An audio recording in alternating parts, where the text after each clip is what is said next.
Recent research shows that humans tally more than 6,000 thoughts each day. No wonder we often appear so distracted. See, today's guest says we all have the ability to become more awake, present, and aware. We just need to find a way to rein in our random thoughts in the moment. Let's have ourselves a pocket sized pep talk and learn how to do just that. A Pocket Sized Pep Talk, the podcast that can help energize your business and your life with a quick, inspiring message. Now, here's your host, Rob Jollis. Ora Nadrich is a pioneer in mindfulness, international keynote speaker and coach, and the founder and president of the Institute of Transformational Thinking. She's the author of 3 books, with her newest book, Mindfulness and Mysticism: Connecting Present Moment Awareness with Higher States of Consciousness. That's a mouthful. Welcome to the show, Ora. Hi, Rob. Thank you so much for having me. It's a pleasure. It's a pleasure. I want to start right out of the gate. That 6,000 thoughts each day, that kind of blew me away. That's a lot of thoughts. I'm guessing we've got a lot of confusion that those thoughts are contributing to. Can you speak to that a little bit? Absolutely. We actually even, statistics say that we even think more than that. If you can call it. Yes, it's quite a lot of thoughts that are going on in the mind, a lot of activity. And we're not cognizant of every single thought. If we knew every single thought that's just shooting across our mind, we wouldn't get anything done. It would be like a bulletin report going across our mind every 2 seconds. But the thoughts that get our attention the most are usually the ones that are more charged. The thoughts that are negative, the thoughts that are fear-based, the thoughts that have us stuck in the past, or the thoughts that have us anticipating, worried about the future that isn't even here yet. And what I say is, where we have the hardest time being is in the present. Do you know? Research out of Harvard says that our mind wanders almost 50% of the time. So not only is it really busy with all these thoughts, but it's also wandering out of the moment. And again, going into 2 time frames, oftentimes the past, ruminating or lamenting about what should have happened or could have happened or did happen, or again, the future with anxiousness about the what ifs. So mindfulness is really the key to being present. Yeah.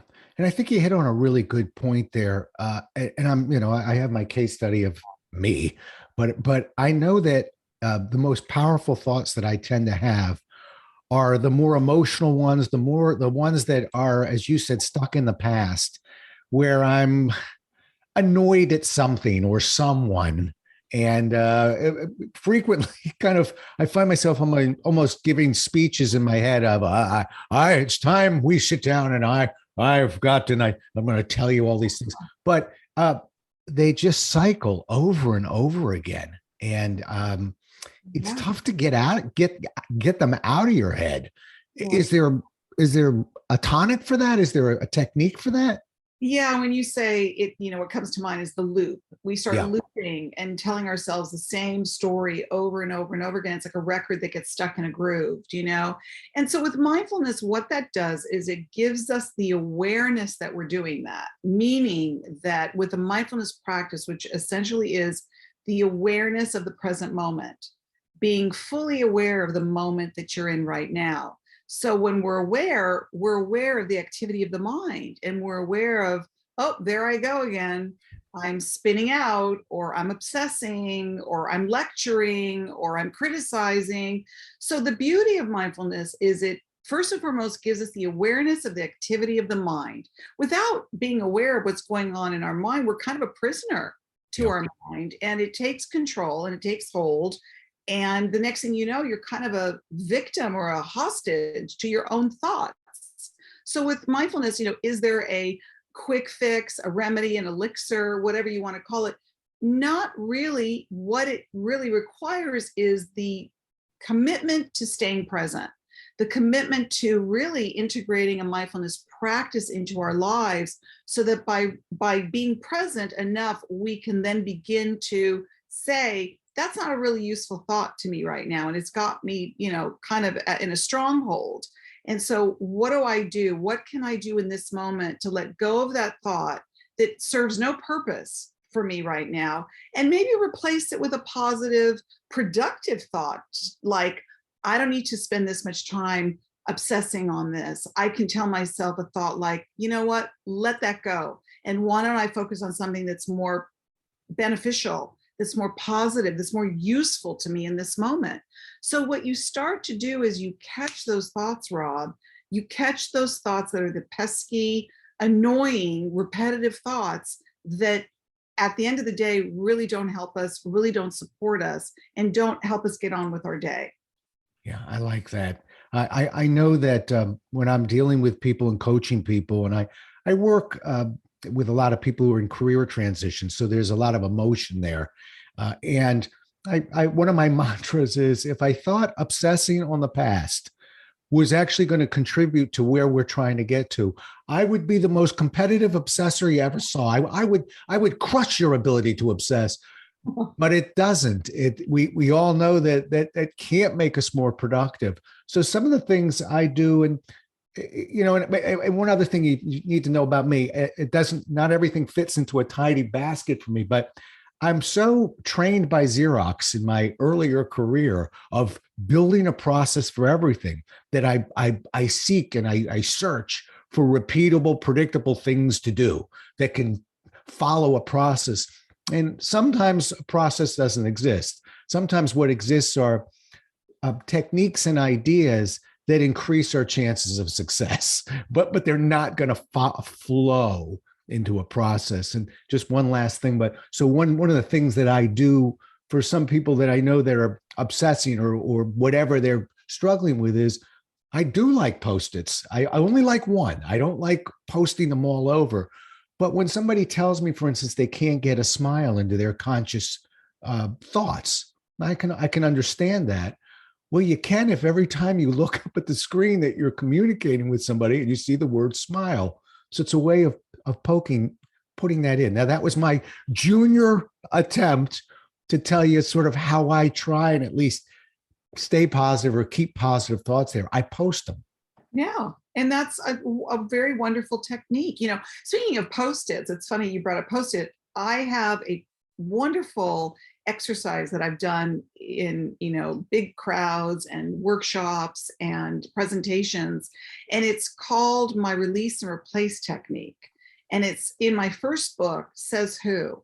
And it's a 7-question cognitive method that I created for letting go of negative and fear-based thoughts. So when I'm presenting it to people, I say, okay, they have a Post-it, I give it to them, and I say, I want you to write down one negative thought or annoying thought or a fearful thought or whatever it is that maybe that thought has been following you around for a long time. Maybe it goes way back and it's this thought that just won't go away. Maybe it came to you when you were taking a shower this morning. Maybe it came to you when you were driving over to this event, but it's a thought that you don't particularly like. And I want you to write it down on the Post-it. Speaking of Post-its. So many times people go, oh, can I write more than one? Does it have to be one? I go, let's start with one. I have them write. I see everybody like writing like this. They're writing on the Post-it. And I said, okay, so this is a thought you want to let go of. Okay. And they're eager. They are eager to let go of this negative thought. So they write it down. And I said, now I want you to crumple up that piece of paper and I want you to throw it across the room. Now I've been on stages where all of these balls of paper are coming at me and they're like really into it and they're throwing it as, I say, throw it like you mean it. And that really gets them fired up. And I say, okay, do you want to pick up that piece of paper and take it back and unfold? And they're like, no. The intention is to let it go. And then I say, okay, now I want you to write down its positive counterpart.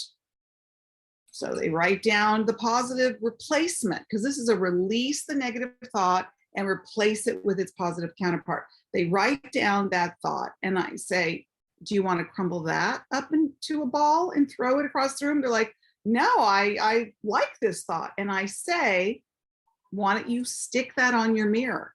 Why don't you put that on your refrigerator? Which circles back to your story, because that's a reminder thought. And it's so really indicative of like, those are the thoughts that we want to keep around. We want to let go of those negative fear-based pesky, annoying, undermining, negative thoughts. So it really shows you what the whole let go process of that is about. And when you say smile, put that somewhere where you can see it, because it'll be a great reminder of the kind of thoughts you want to hold in your mind. I love that.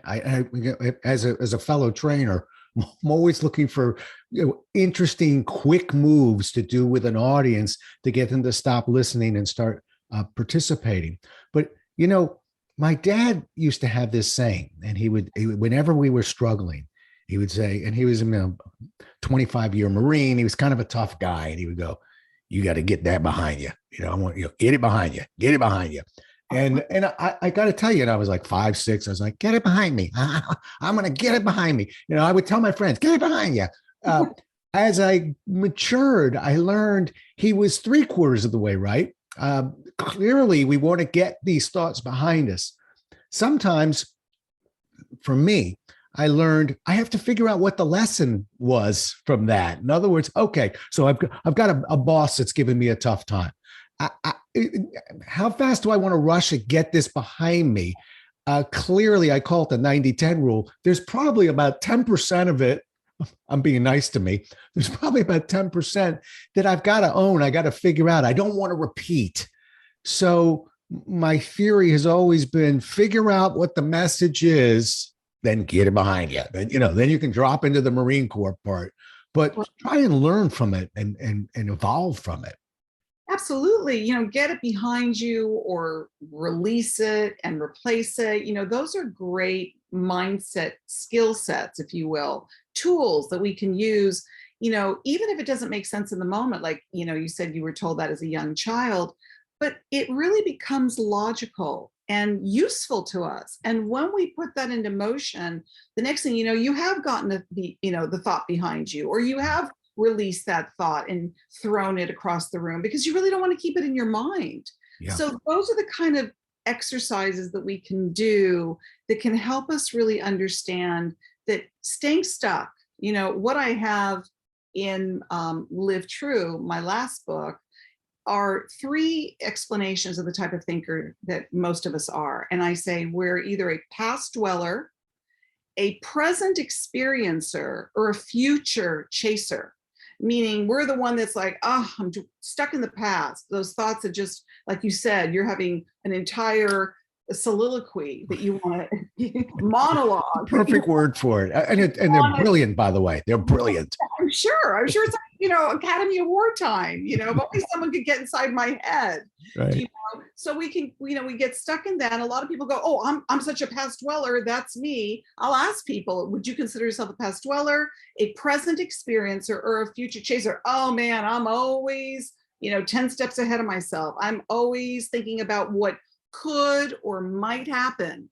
And then there are the people that go, "I'm good with the present. I'm right in the moment. I'm not in either of those places too much. And I actually enjoy being in the present moment." So these are, again, wonderful ways that we can identify with where our mind spends the most time. I love that behavior of writing it down, because to me, that is a technique that I could go back and implement. I've heard of people who are struggling with, major things in their lives, and will kind of collect some physical documents, if not things they're writing on, and burn them.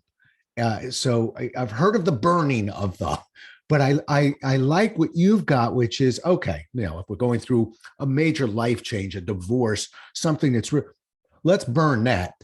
But I really like just trying to chip away, and let's just take one thought, one big idea here, and let's conquer it. Let's deal with it.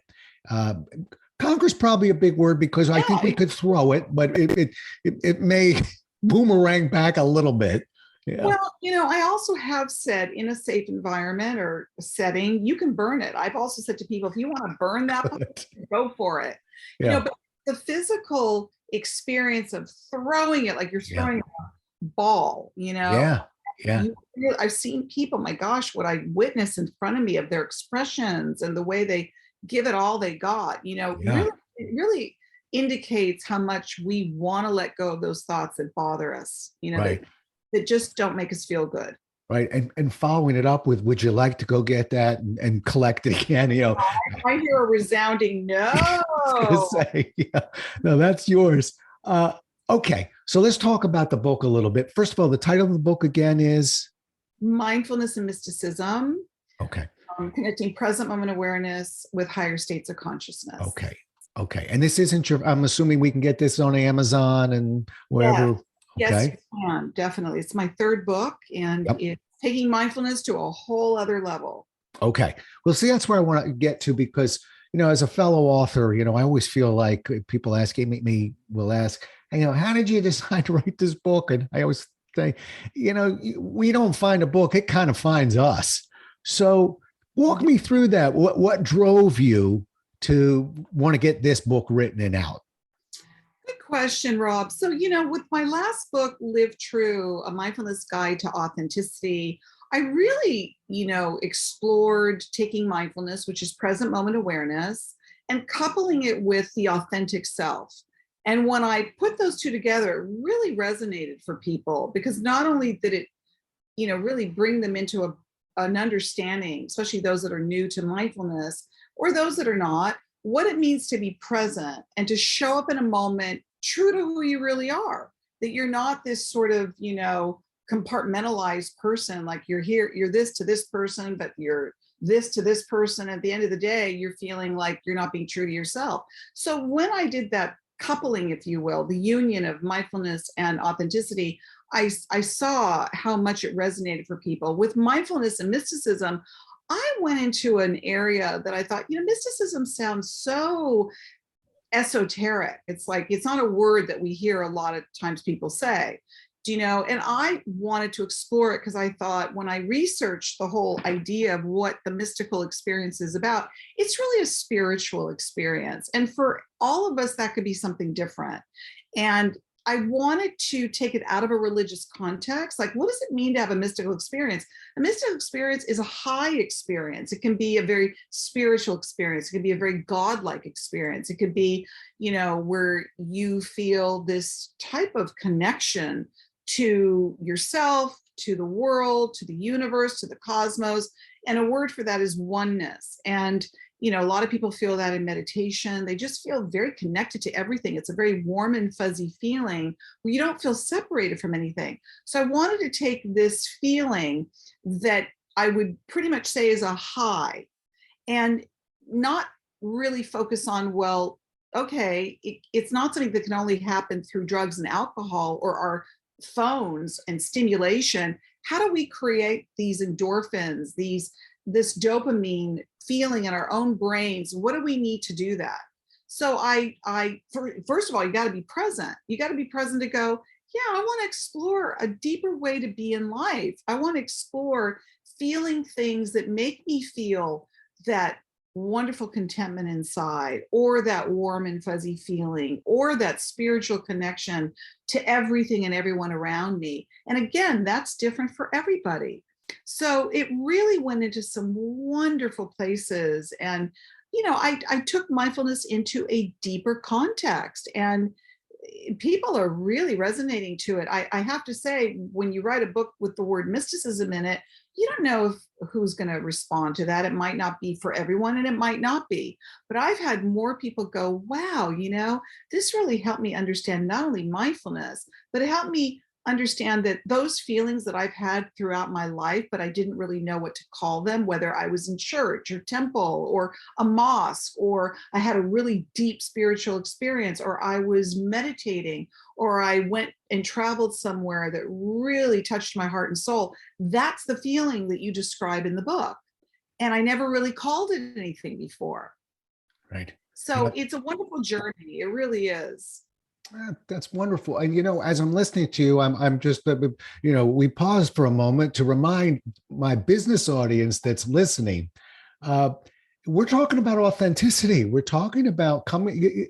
Is there a more important trait, characteristic, tactic than to be able to be authentic in front of your customer, your friends, your significant others, but your customer too? And I'll tell you that I've run that up the pole a few times, and I work with people who are in career transition, and I work with a group that obsessed on getting the words right. They had a resume room over here, and they had an elevator pitch room over there, and a LinkedIn room back over in the corner. It was wonderful, but nobody was really talking about how to take those words we're writing down and convince somebody that they're yours, that this is authentic, that you mean what you say. Is there a more important trait to be able to show another human being than your authentic self? Quite frankly, and I know I'm obsessing a little bit on people in career transition right now, but a sales audience, people who are selling, are doing the same thing. Look, we probably knew your product before you walked in the door, and we've heard of your company, and thank you for your card. Now I'm going to burn a hole right through your forehead with my eyes to figure out, can I trust you? And are you authentic? And Right. so I love that you're going there with this book. Yeah, authenticity is something that was definitely the highlight of my last book, Live True, but I also bring it into mindfulness mysticism because, what you talk about in whatever context, business, relationships, anything really, any dynamic that presents us to other people. What is the most interesting thing about a person when you are watching them have that special thing, the je ne sais quoi, or that charming, charismatic, personable quality that you're attracted to? Most often it's somebody who's really being who they truly are. Their essence is shining through them. And it's very disarming, which is nice because you do feel drawn to that person and therefore you can trust them more readily. I hear you. While you were saying that, because I was almost going to jump in when you went, what do you think is the most? And I wanted to jump into the conversation and say, trust. It's always trust with me. I can work out a whole lot of other things as a manager, as a friend, but first I got to be able to trust you.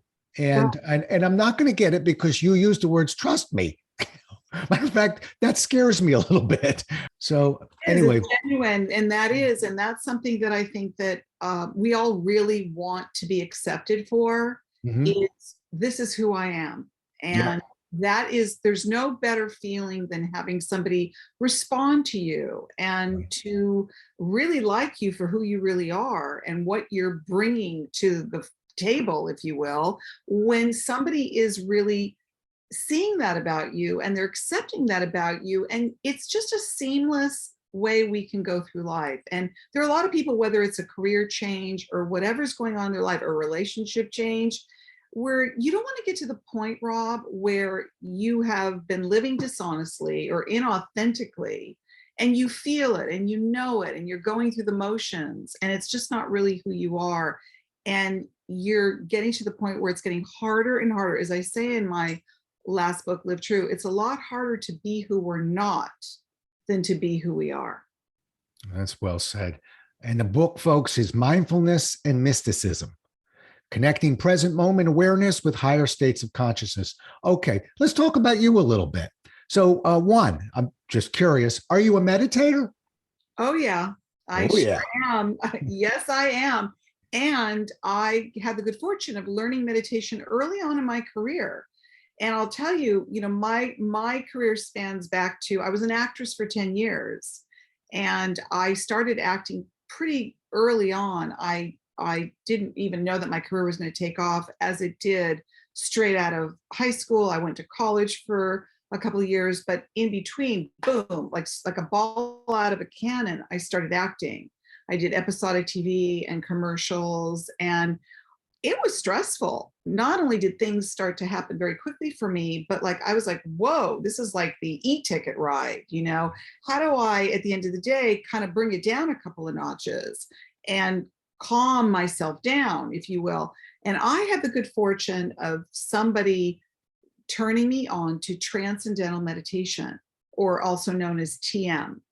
And for anyone who's familiar with it, I think that some people have heard it being talked about by, someone like Russell Brand, who's a well-known celebrity, or David Lynch, the director, and they brought it, I think, a lot to the foreground, even though the Beatles were really the ones that Right. brought it into play at the height of their famous career, because they went to India to learn how to meditate, and transcendental meditation was the type of the meditation that they learned. So I was very fortunate, and I was taught it, and it was a game changer for me. And Right. it was like, that was it. Once a meditator, once you have that aha moment with meditation, that's it. And so that's what happened to me. And I started very, very young, fell madly in love with it, and did it for years and years. And then I found mindfulness.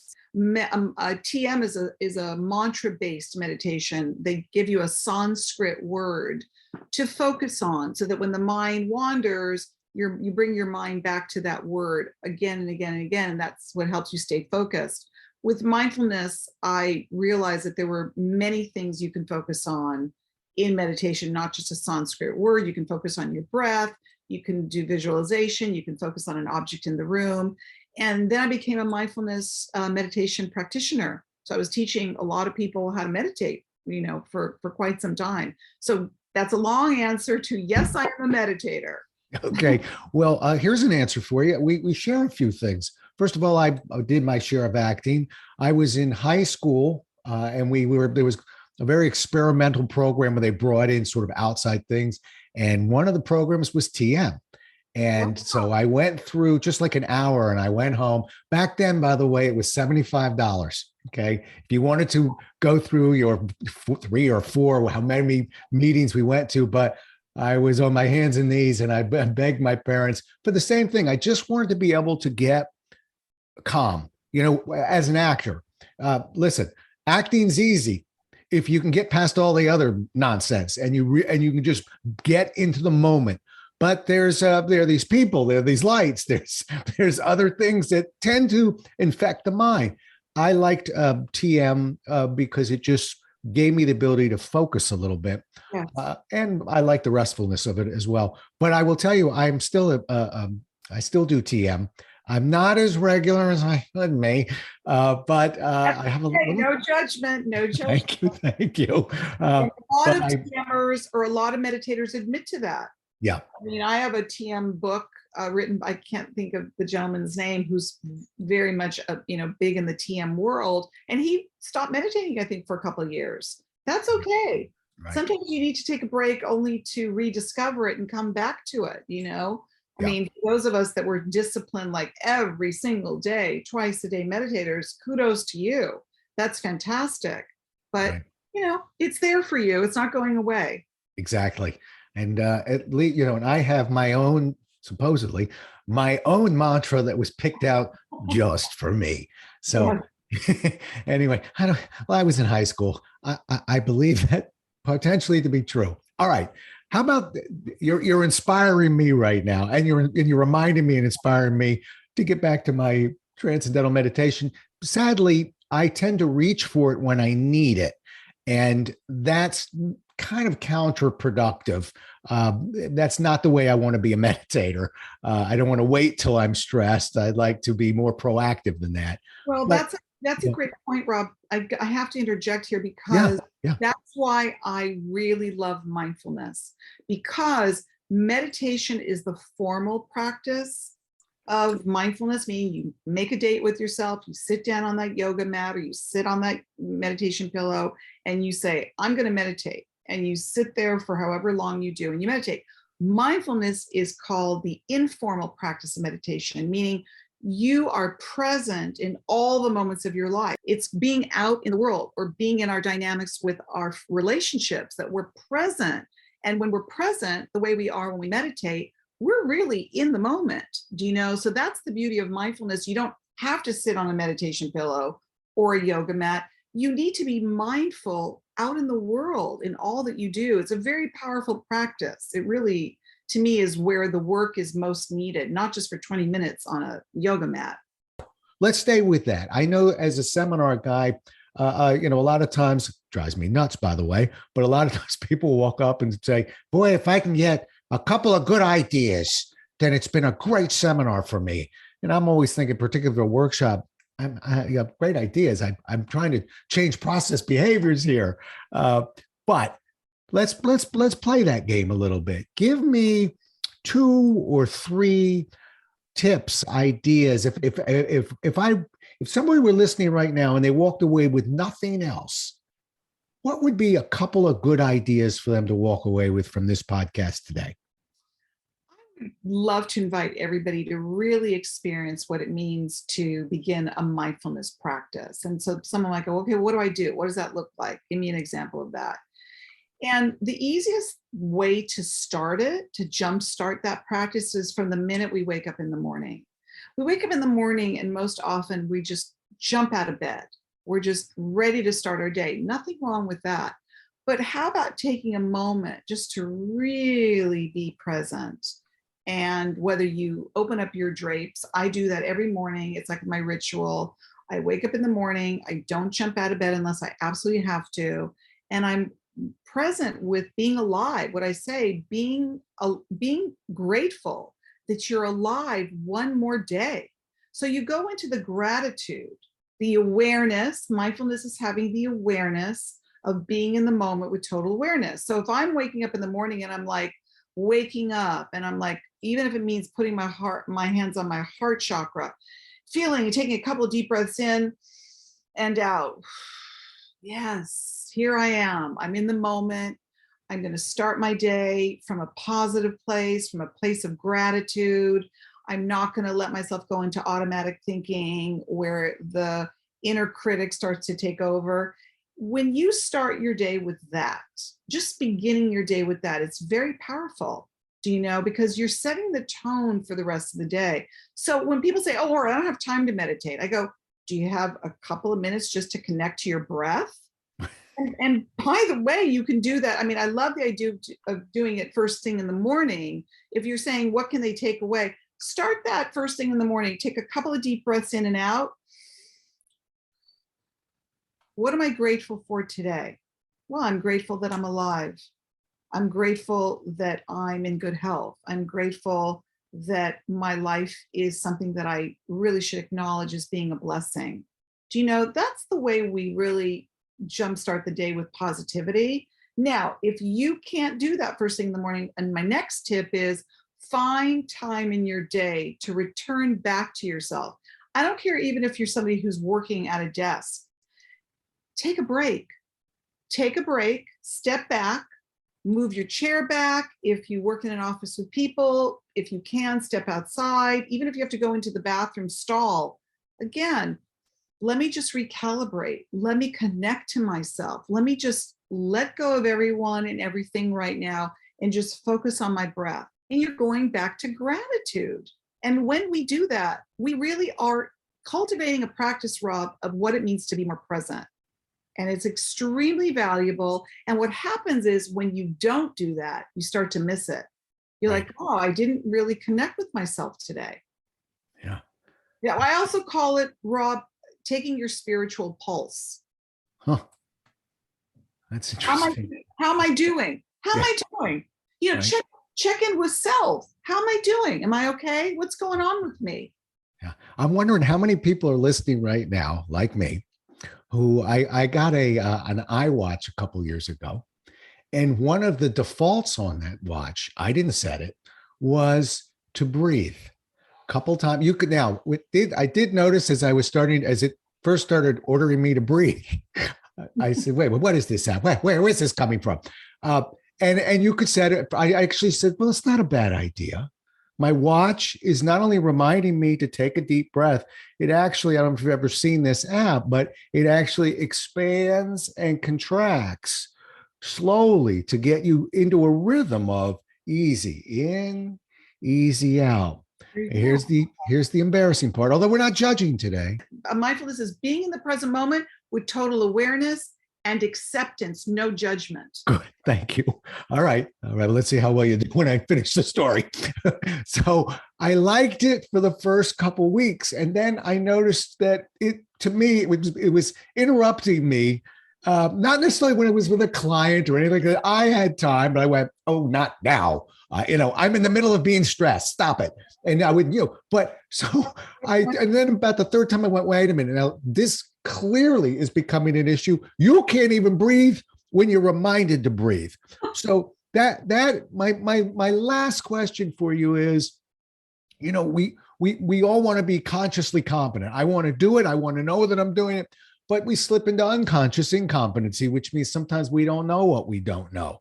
Now that watch makes us conscious. All right. But for people who don't have a way of prodding themselves of something that's literally going to buzz on their wrist to remind them to be grateful, to breathe, to appreciate, how do we get those people, of which I'm not wearing my watch today? How do we get those people? That's a great story. And you got to be your own reminder. Do you know what I mean? You can't always rely on a watch or an app, even though there's so many of them today, which is great. Nothing wrong with relying on the apps. But I kind of like to also be able to rely on myself.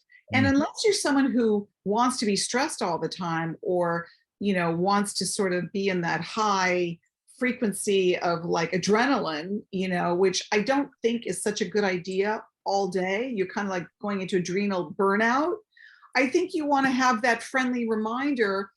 Am I taking the time? And I'm breathing. And I'm going to give you a really quick exercise before our time is up. Okay. It's so simple and so easy. And it's one of my favorite. I could give you 100 more in-depth, very wonderful and very visualizing, stimulating meditations, but I'm going to give you a breathing one that is so practical. You do it anywhere, anytime, and you're going to love it because it's just so easy. You can't make up an excuse not to do it. So what it is basically is you take in, we could do it together. Take a deep breath in and silently count 1, 2, 3, 4, 1. Release your breath out and silently count 1, 2, 3, 4, 2. Take another deep breath in and count 1, 2, 3, 4, 3. And on your final exhalation, silently count 1, 2, 3, 4, 4. And whenever I do it, I go into that like, Yeah. You could do it on an airplane. You could do it before you go to bed. You could do it in the shower. You could do it when you wake up in the morning. And that took less than a minute. Truly my absolute favorite. I love it so much. I've taught it to so many people. They're like, okay, that's a keeper. Love that. And by the way, you can count up to 10 if you want. You can I counted up to 4. So I share that meditation, breathing exercise meditation, if you will, a lot, because I get it. I know how people think. A lot of people are like, could you like leave me alone, watch? You're annoying me right now, even though you're telling me something that's good for me. Right. Or people say, or I don't have time to meditate, or, all the things that we tell ourselves. Well, that breathing exercise, mini meditation, defies an excuse not to do it. Oh, yeah. Well, this has been terrific. And again, I'm speaking to my business audience out there. You tell me if you think, well, Rob, I'll just go in there, as a stress bomb, and I'll handle this client just fine. To be able to learn some of the techniques that we just went through today should really help. And if I went into the Wayback Machine and started my career again, I would insert modules into every training program I delivered for speakers and salespeople of, listen, we got all kinds of techniques for you, but if we've got to get our mind to line up with the body, and and if we don't, an audience will feel it and see it. And sadly, it would be one thing if, when we're uncomfortable in front of a client or in front of an audience, if we could just keep that to ourselves. Well, there might be some health issues down the line, but that's one thing. Problem is, an audience can read that immediately.